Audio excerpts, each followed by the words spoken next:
Europe 1. 16h-18h, Pascal Praud et vous. Sûr.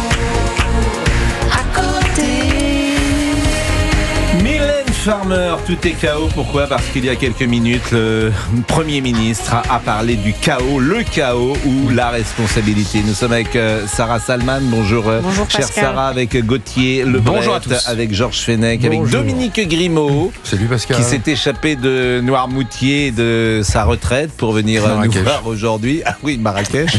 C'est pas exactement la même chose. Et Olivier Guénec, que vous connaissez, monsieur Boubouk. Tout est chaos. Le Premier ministre, donc François Bayrou, a pris la parole cet après-midi dans un discours devant la CFDT. Les députés ont 13 jours pour choisir entre le chaos et la responsabilité. Il est prêt à demander un effort spécifique aux plus hauts revenus. Vous êtes concerné, Georges Fenech ? Oui.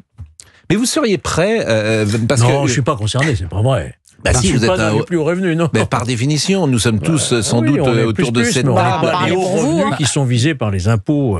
Mais ce qui est intéressant, c'est que lorsqu'on pose des questions... Non, Pascal Praud, lorsqu'on pose des questions, vous êtes aujourd'hui, par exemple, ce n'est pas un secret de dire que vous êtes un pensionné de retraite aujourd'hui. Si demain... C'est pas une tare. Non, je ne vous dis pas ça. Ça vous arrivera un jour. Mais j'en suis sûr. Mais si on vous dit demain, on vous impose, on vous ampute de 5%, 10%. C'est rien pour lui. Est-ce que vous trouvez que vous êtes prête à faire cet effort, oui ou non ? Très honnêtement, oui. Oui, ça ne changera pas ma vie, moi. Je ne suis pas à 5% près de mes revenus dans ma vie quotidienne. Donc mais je pense à ceux qui ont des petites retraites. Là, ça pénalise véritablement.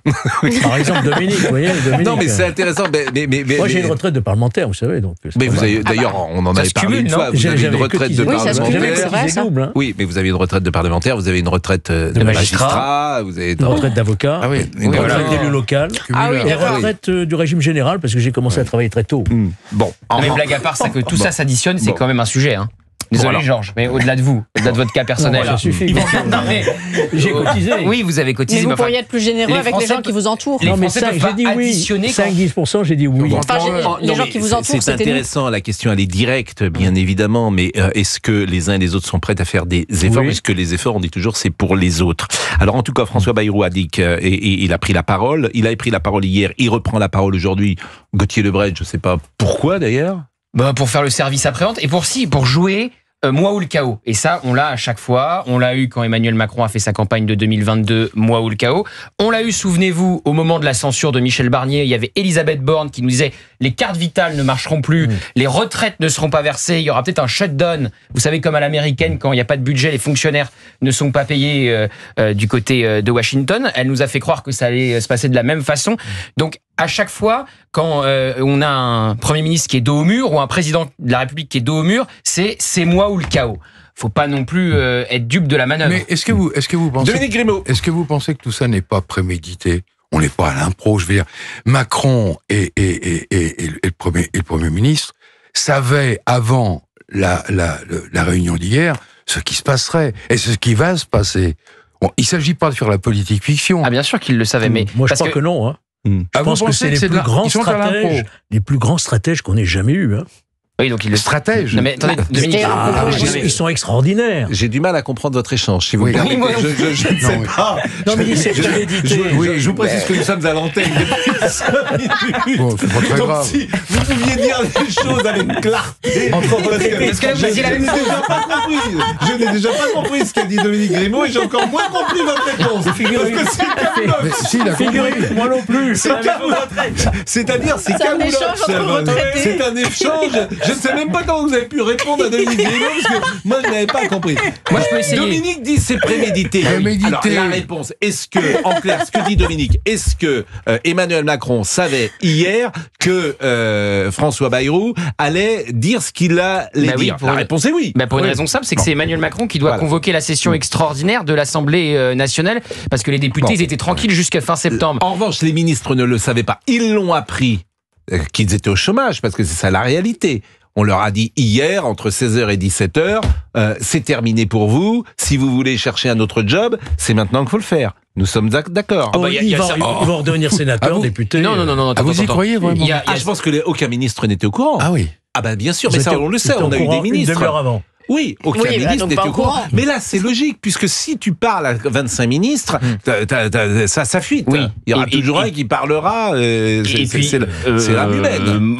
Il y a des ministres qui espèrent déjà pas forcément se retrouver au chômage, mais être reconduits dans le gouvernement d'après, si c'est Sébastien Lecornu ou Catherine Vautrin qui est nommé. Sauf s'il y a dissolution. Bon, bien sûr. Je voudrais qu'on écoute... Mais par contre, c'est un immense bras d'honneur à Emmanuel Macron, cette décision. C'est-à-dire qu'elle ne s'est pas concertée avec le président de la République. C'est-à-dire qu'il lui a demandé d'appeler les députés, de faire revenir les députés plus tôt que prévu.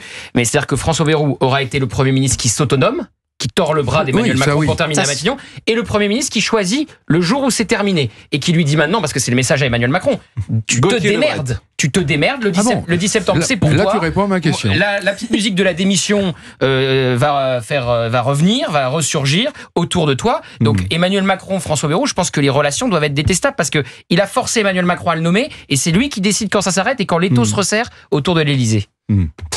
Il est 16h11 en tout cas, et je vous propose d'écouter François Bayrou, Premier ministre, donc qui a pris la parole en début d'après-midi dans un discours devant la CFDT. Le chaos. C'est un moment de clarification et c'est un moment de vérité.